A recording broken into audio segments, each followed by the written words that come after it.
Bueno, tenemos algunas preguntas, algunas que preparamos, algunas que nos hicieron llegar, así que le vamos a dar paso a las mismas, ¿no es cierto? La primera sería para Gustavo Ferraris. Gustavo.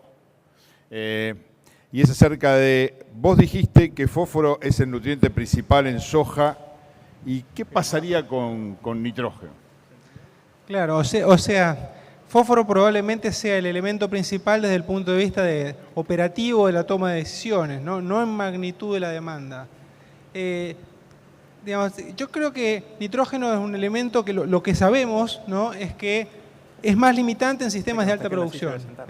Por eso, digamos, en el cuadro, digamos, final que yo ponía cierta ambientación, proponía de que si hay alguna necesidad de suplementación externa, más allá de la forma natural de proveer nitrógeno a la planta, que es apuntalar la fijación biológica mediante la inoculación, va a ser en esos sistemas de alta producción, donde nos queda la duda y sobre todo no le encontramos la vuelta a qué forma, digamos, ¿no es cierto?, apuntalar la inoculación con un aporte externo que nos permita cubrir la demanda y que no haya una brecha de rendimiento debido a insuficiencia en la absorción de nitrógeno.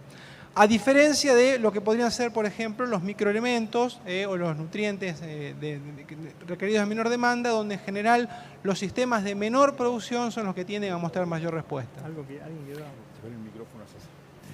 La siguiente es para César, y dice algo así: fertilización foliar o líquida al suelo.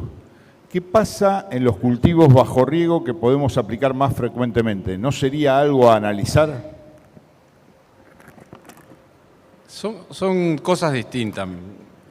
Una cosa que nosotros podamos entrar con foliares frecuentemente, que es una gran oportunidad, y otras que podamos ir con fertirriego o fertilización con líquidos al suelo. Es totalmente distinto, pienso yo. Creo que foliarmente podemos corregir en dosis más ajustadas y más bajas, y con líquidos al suelo podemos aplicar cantidades más importantes, o fertirriego también. Gracias, creo que era eso. Martín, vos decías que la complejidad es parte del diagnóstico. ¿Podés identificar al menos 3 o 4 aspectos más relevantes para definir dosis y diagnóstico? Sí, sin duda. La complejidad uno la podría simplificar en la parte de diagnóstico en 3 grandes cubos o 3 grandes áreas. Por un lado es la oferta usando indicadores, algo que dijimos en cómo mido el recurso que me va a ofrecer el nutriente. El segundo componente es cómo estimo la demanda que voy a estar teniendo, y eso lo hace complejo porque tengo que integrarlo eso con un componente que se llama estrategia. Si yo no conozco la estrategia en la cual estoy tomando la decisión, si el objetivo es una producción por alta rentabilidad por tonelada producida, o alta rentabilidad por dólar invertido, o alta rentabilidad por hectárea alquilada, van variando los indicadores, que si los mezclamos a la hora de interpretar el resultado nos puede estar llevando a resultados que después generan confusión en su interpretación. Si lo que estamos buscando es corregir una oferta de nutrientes en el suelo, o si estamos corrigiendo la suficiencia del nutriente para el cultivo, mantenimiento versus suficiencia. Es decir, la complejidad pasa en las grandes definiciones de la estrategia, la selección de los indicadores a la hora de su implementación, cómo vamos a hacer esa caracterización. Vamos a hacer un muestreo por ambientes de acuerdo a la productividad o ambientes promedio, ambientes de acuerdo a la capacidad operativa. Muchas veces muestreamos por ambientes, pero nos olvidamos si vamos a estar incorporándolo en forma fraccionada o vamos a hacerlo en promedio. Es decir, la complejidad pasa por las definiciones integrales del sistema en el cual yo voy a tomar la decisión, porque el número es el mismo, el que mido. Su interpretación y su origen, muestreo en grilla versus muestreo por ambientes, ambientes por producción o por tipo de suelo, lleva a la complejidad. Yo espero que el que haya preguntado eso esté tan confundido como yo en entender que cuando hablamos de agricultura estamos hablando de un ecosistema que es complejo, que hay seres vivos, que hay suelo, que hay decisiones empresariales, que hay decisiones sociales, ambientales, hay culturales, y todo eso pesa a la hora de hablar de diagnóstico, porque no hay una receta única. Sí hay indicadores únicos que nos van a ayudar a dar guía en esa respuesta. Gracias. Gustavo, la pregunta es acerca de boro en soja. ¿Cómo ves vos, si ves deficiencias y eventualmente cómo respondemos, cómo las detectamos y cómo respondemos a esas deficiencias? La evidencia experimental indica que en soja la frecuencia y estabilidad de respuesta de boro es mayor a zinc. Lo que pasa es que no tenemos una variable tan fuerte de carácter predictivo como tendríamos en el caso del zinc, como es el análisis de suelo. El boro es un nutriente muy móvil, muy dinámico y donde podemos pasar varias veces dentro del ciclo del cultivo del rango de deficiencia al rango de suficiencia dentro del suelo. Nosotros hemos visto que la mayor frecuencia de casos con respuesta positiva se da en aquellos lotes que muestran fuerte degradación, valores bajos, por ejemplo, de nitrógeno, hasta el NAN mismo que se habló mucho durante el simposio podría ser un estimador de baja oferta a partir del suelo y que fuertemente la planta deja de absorberlo y removilizarlo y reutilizarlo cuando tiene una condición, un desbalance hídrico muy desproporcionado. Ante una fuerte sequía deja de absorberlo desde el suelo y no puede cumplir sus funciones vitales que están sobre todo relacionadas con el cuajado de las vainas. O en otro caso extremo, en condiciones de lluvias superabundantes que provocan un lavado del perfil, también podría aparecer una condición de deficiencia. Lo tendría en cuenta como probablemente, más allá de lo que hablamos de fósforo, azufre, nitrógeno, probablemente sea el elemento que siga en soja. Muy bien. Bueno, muchas gracias, Gustavo. Para César, y junto dos, porque son bastante parecidas. Situaciones de detección visual de deficiencias, una era de zinc y la otra era de potasio.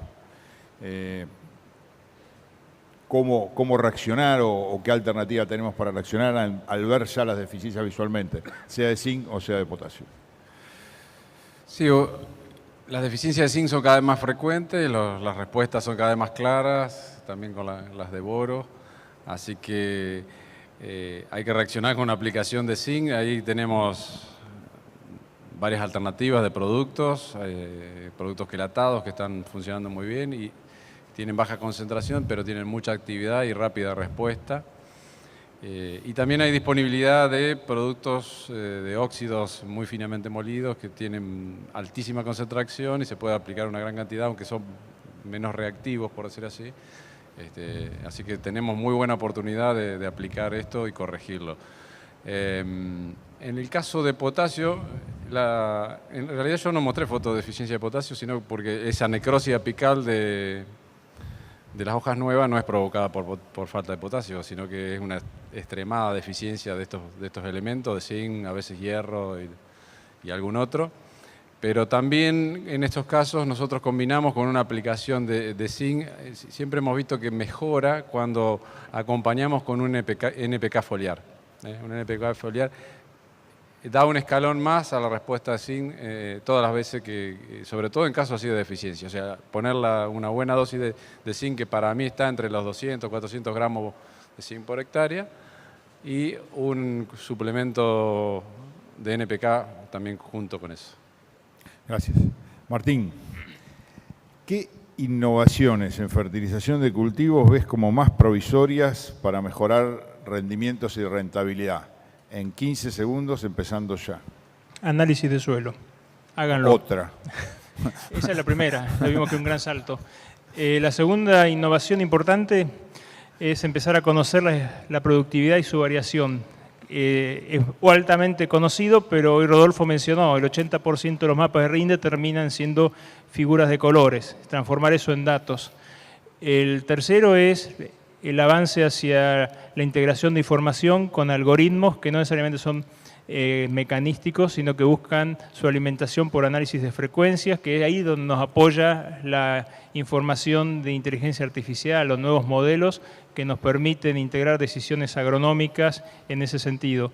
Y tercero, la incorporación de indicadores de diagnóstico para prácticas especiales, que algo mencionó Gustavo, se reiteró cuando hablamos de fertilización foliar, es decir, saber que hay escapes de solución a las estrategias de fertilización que pueden estar monitoreadas desde un satélite o desde un dron o con otros indicadores que la planta misma a tiempo nos está anticipando. Y atención al nitrógeno, o sea, la columna vertebral es cómo manejamos más eficientemente el nitrógeno y ahí es donde tenemos más herramientas en las cuales operar. Me queda una ronda última. Hay algunas preguntas que son muy amplias, pero tratemos de ser, porque la tuya, Gustavo, es especialmente larga, creo. ¿Cómo integrás los pronósticos climáticos en la toma de decisiones? Bueno, los pronósticos climáticos son especialmente útiles para maíz, ¿no? Donde implica probablemente hasta el cambio de la decisión más importante que tenemos en maíz, que es cuándo lo sembramos, en qué fecha lo sembramos. Para el caso de trigo, el agua útil a la siembra es la información relevante y no podemos esperar mucho del clima, ya que vamos de una estación húmeda a una estación seca. Para el caso de maíz, como decíamos, son útiles y la decisión lo tomo lo antes posible, porque yo tengo que armar una estrategia desde el invierno, de cómo, si voy a hacer un cultivo de cobertura previo, cómo voy a hacer la estrategia de control de malezas, cómo voy a planificar el nivel de fertilización. O sea que son muy útiles y yo la decisión la tendría que tomar lo antes posible. Finalmente, para el caso de soja, los pronósticos no son tan útiles porque la clave de la soja es el llenado de los granos y eso tiene escasa predictibilidad desde la primavera cuando nosotros diseñamos la campaña. Gracias. César, ¿por qué las deficiencias de manganeso se encuentran en las cabeceras? Debe ser una foto que mostrar. Bien. Cuando pasa eso en las cabeceras, frecuentemente es por el solapamiento o la sobredosis de glifosato o de otro herbicida. Si no, eso aparece en los lugares donde se concentra el calcario, la tosca o algo así. Pero cuando pasa así en cabeceras o en formas raras de cuñas o triángulos, el glifosato es un quelante desincrustante que bloquea estos cationes metálicos y entonces, bueno, si está abajo del zinc y encima este compuesto lo bloquea, la deficiencia se magnifica. Muchas gracias. Bueno, y la última pregunta que tengo para Martín es para que me ayude con uno de los 10 mensajes finales. ¿Por sí o por no? Sí. ¿Hay receta para la fertilización perfecta? No. Listo, gracias.